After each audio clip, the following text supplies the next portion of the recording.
Bismillahirrahmanirrahim. Assalamualaikum warahmatullahi wabarakatuh. Anak-anakku sekalian, siswa-siswi kelas 10 SMK Syed Ihsan Perjuangan Mojo Agung. Marilah kita awali terlebih dahulu pembelajaran kita pada siang hari ini dengan membaca basmalah. Bismillahirrahmanirrahim. Terima kasih. Bagaimana kabarnya pada siang hari ini anak-anakku sekalian? Saya harap semuanya senantiasa dalam keadaan sehat, dalam kondisi yang maksimal, serta senantiasa dalam lindungan Allah Subhanahu wa Ta'ala, diberikan kelancaran dan kemudahan dalam menjalankan setiap aktivitas kita, seperti aktivitas beribadah, belajar, dan lain sebagainya. Amin. Anak sekalian, saya harap kalian tetap semangat belajarnya ya. Bagaimana minggu lalu kita sudah belajar bab 4 ya. Bab 4 PABP kita sudah pelajari bersama dan sudah kita selesaikan. Untuk minggu depan kita akan adakan ulangan harian bab 4 PABP. Dipersiapkan ya anak-anak ya, ulangan harian bab 4. Nah, pada pertemuan kali ini kita akan melanjutkan bab 5 PABP kita. Sama dengan minggu lalu, kesempatan kali ini akan kita manfaatkan untuk membahas beberapa subbab dari bab 5 ini. Anak-anak sekalian, untuk bab 5 ini tema kita adalah meneladani perjuangan Rasulullah Shallallahu Alaihi Wasallam di Mekah.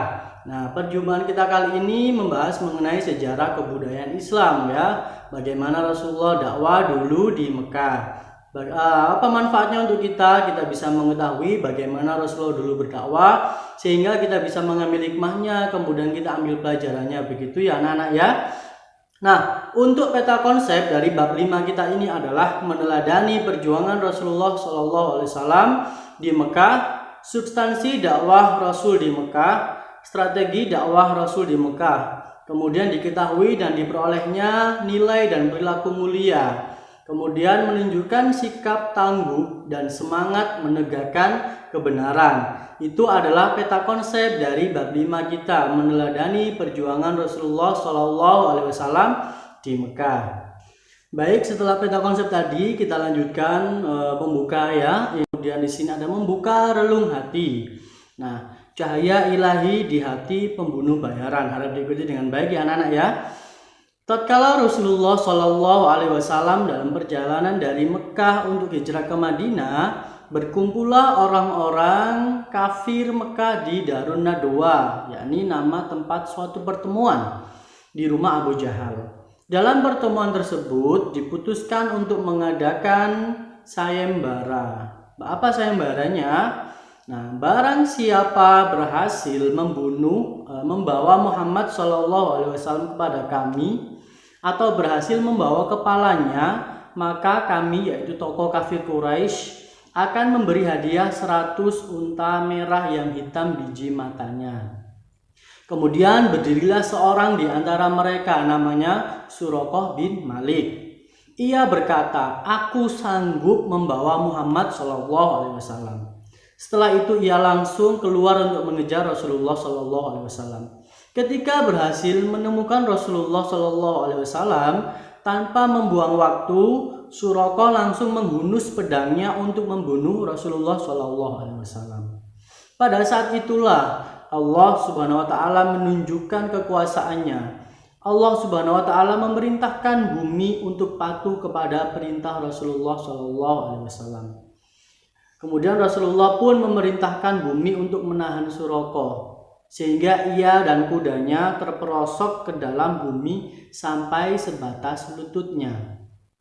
Ketika melihat kudanya tidak dapat bangun, Suraqah memohon pertolongan kepada Rasulullah SAW.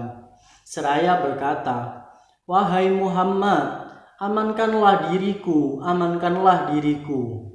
Maka Rasulullah SAW berdoa kepada Allah Subhanahu wa Ta'ala untuk menolong Suraqah yang hampir tertelan bumi. Akhirnya Suraqah pun terbebas dari bahaya yang hampir merenggut nyawanya. Setelah menyelamatkan Suraqah, Rasulullah SAW kembali melanjutkan perjalanannya menuju Madinah. Namun Suraqah kembali mengejarnya dengan pedang terhunus di tangannya.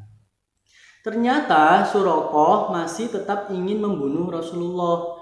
Seperti sebelumnya, Allah pun kembali memerintahkan bumi untuk menelan kaki kuda Suroko. Bahkan kini amblasnya hingga ke batas pusarnya.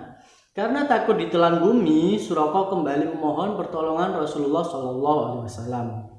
Dengan amat memelas, "Wahai Muhammad, selamatkanlah diriku. Aku tidak akan menyakitimu lagi setelah ini."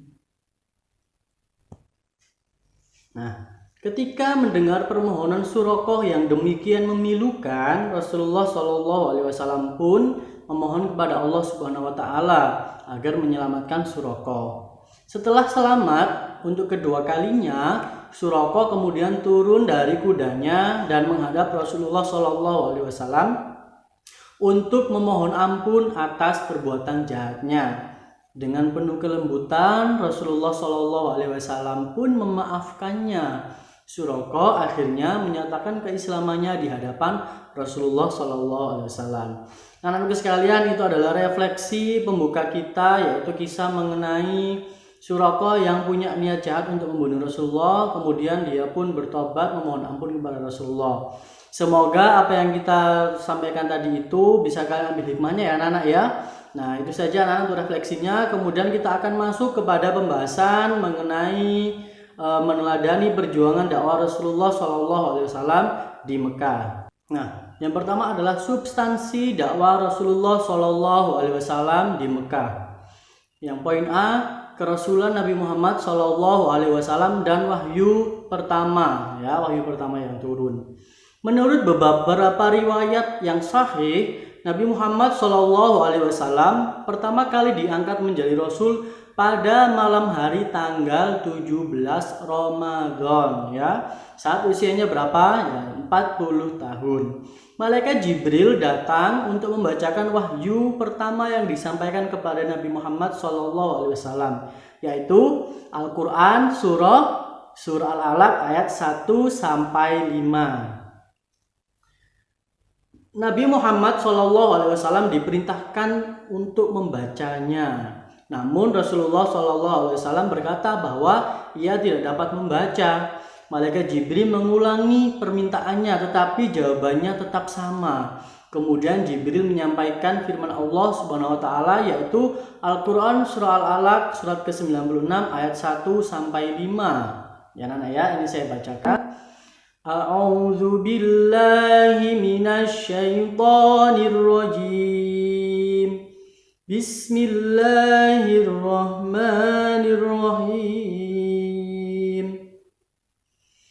Iqra bismi rabbikal ladzi khalaq. Khalaqal insana min 'alaq. Iqra wa rabbukal akram. Alladzi 'allama bil qalam. 'Allamal insana ma lam ya'lam. Shadaqallahul azim. Al-ayah itu tadi adalah Al-Quran surah Al-Alaq ayat 1-5. Saya harap kalian bisa mengikutinya dengan baik, diperbagi bacaannya juga. Artinya, bacalah dengan menyebut nama Tuhanmu yang menciptakan manusia dari segumpal darah. Bacalah dengan nama Tuhanmu yang Maha Pemurah, yang mengajar manusia dengan perantaraan, menulis membaca. Dia mengajarkan kepada manusia apa yang tidak diketahuinya. Al-Quran surah Al-Alaq surat ke-96 ayat 1-5. Nah, itulah wahyu pertama yang diterima oleh Nabi Muhammad SAW sebagai awal diangkatnya sebagai Rasul. Kemudian Nabi Muhammad SAW menerima ayat-ayat Al-Quran secara berangsur-angsur dalam jangka waktu 23 tahun. Ayat-ayat tersebut diturunkan berdasarkan kejadian faktual yang sedang terjadi, sehingga hampir setiap ayat Al-Quran turun disertai oleh asbabun nuzul, sebab atau kejadian yang mendasari turunnya ayat itu, arti dari asbabun nuzul. Ayat-ayat yang turun sejauh itu dikumpulkan sebagai kompilasi bernama mushaf yang juga dinamakan Al-Quran. Baik, itu tadi adalah kerasulan Nabi Muhammad SAW dan wahyu pertama yang turun. Kemudian yang selanjutnya adalah ajaran-ajaran pokok Rasulullah SAW di Mekah. Ya, jadi apa saja yang diajarkan Rasulullah ketika berdakwah di Mekah? Apakah seperti sekarang kita yang kita ajarkan di sini ya? Tidak. Kita ikuti bersama ya. Yang pertama adalah ajaran yang diajarkan Rasulullah atau disampaikan Rasulullah di Mekah adalah yang pertama mengenai akidah ya. Rasulullah Shallallahu Alaihi Wasallam diutus oleh Allah Subhanahu Wa Taala untuk membawa ajaran tauhid. Masyarakat Arab yang saat ia dilahirkan bahkan jauh sebelum ia lahir hidup dalam praktik kemusyrikan. Ia sampaikan kepada kaum Quraisy bahwa Allah Subhanahu Wa Taala Maha Pencipta segala sesuatu di alam ini, langit, bumi, matahari, bintang-bintang, laut, gunung, manusia, hewan, tumbuhan, batu-batuan, air, api, dan lain sebagainya itu merupakan ciptaan Allah Subhanahu Wa Taala. Oleh karena itu, ia pelihara ya. Karena itu Allah Subhanahu Wa Taala Maha Kuasa atas segala sesuatu. Nah, ini ya menunjukkan bahwa Allah itu maha segala-galanya, Maha Kuasa, Maha Pencipta. Seperti itu ya anak-anak ya. Kemudian sedangkan manusia lemah tak berdaya. Ia Maha Agung, Maha Mulia ya Allah ini, sedangkan manusia rendah dan hina. Selain Maha Pencipta dan Maha Kuasa, ia pelihara seluruh makhluknya dan ia sediakan seluruh kebutuhannya, termasuk manusia. Selanjutnya Nabi Muhammad SAW juga mengajarkan bahwa Allah Subhanahu Wa Taala itu Maha mengetahui. Allah Subhanahu Wa Taala mengajarkan manusia berbagai macam ilmu pengetahuan yang tidak diketahuinya dan cara memperoleh dan mengembangkan ilmu pengetahuan tersebut.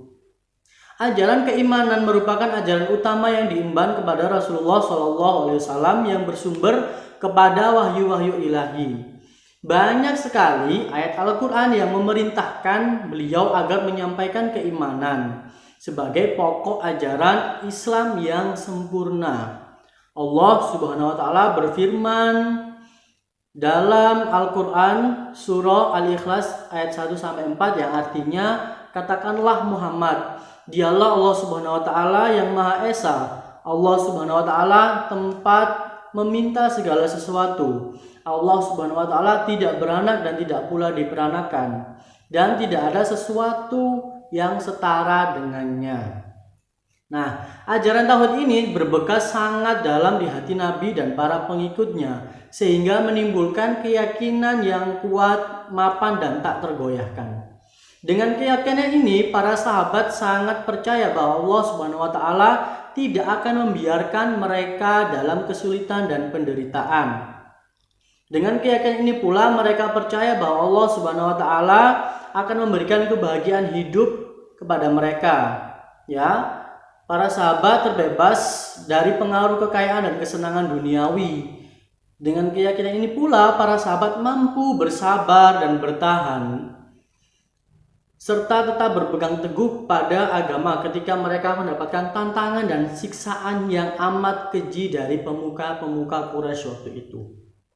Dengan keyakinan ini, Nabi Muhammad SAW dapat mengatakan dengan mantap kepada Abu Thalib, "Paman, demi Allah, kalaupun mereka meletakkan matahari di tangan kananku dan rembulan di tangan kiriku agar aku meninggalkan tugas ini, sungguh tidak akan aku tinggalkan.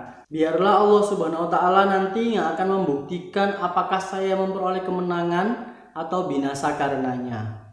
Ini pula yang menjadi rahasia mengapa Bilal bin Rabah, ya ingat ya sahabat Nabi, dapat bertahan atas siksaan yang ia terima dengan tetap mengucapkan Allah Maha Esa secara berulang-ulang. Nah, itu adalah ajaran pokok Rasulullah yang pertama ketika dakwah di Mekah. Yang kedua adalah akhlak mulia.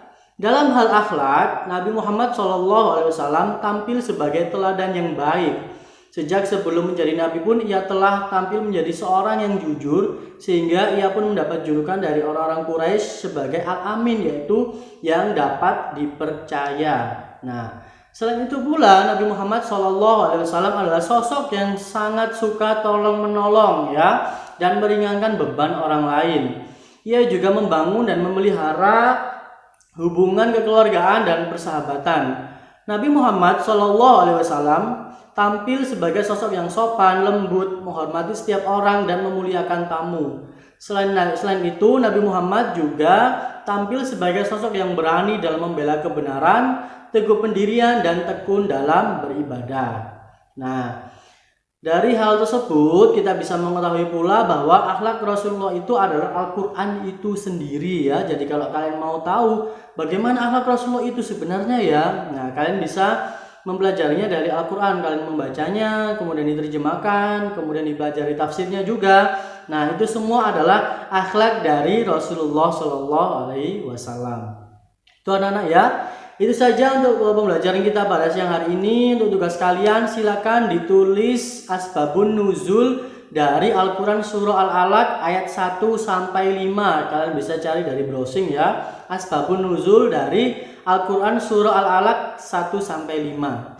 Baik anak sekalian, cukup sekian. Tetap jaga kondisinya, tetap jaga kesehatannya, konsumsi makanan dan minuman yang bergizi, sering-sering mencuci tangan menggunakan sabun atau hand sanitizer, istirahat yang cukup, olahraga yang teratur, jangan begadang. Kalau keluar rumah tetap terapkan sosial dan juga physical distancing. Kalau kalian flu atau batuk atau keluar rumah dengan keperluan yang penting, silakan tetap mengenakan masker. Baik anak sekalian, itu saja yang bisa Bapak sampaikan. Marilah kita akhiri dengan membaca hamdalah bersama-sama. Alhamdulillahirabbil alamin. Terima kasih. Diingat untuk minggu depan kita ada ulangan harian bab 4 ya anak ya. Baik, terima kasih. Semoga bermanfaat. Kurang lebihnya mohon maaf. Ihdinas siratal mustaqim. Wassalamualaikum warahmatullahi wabarakatuh.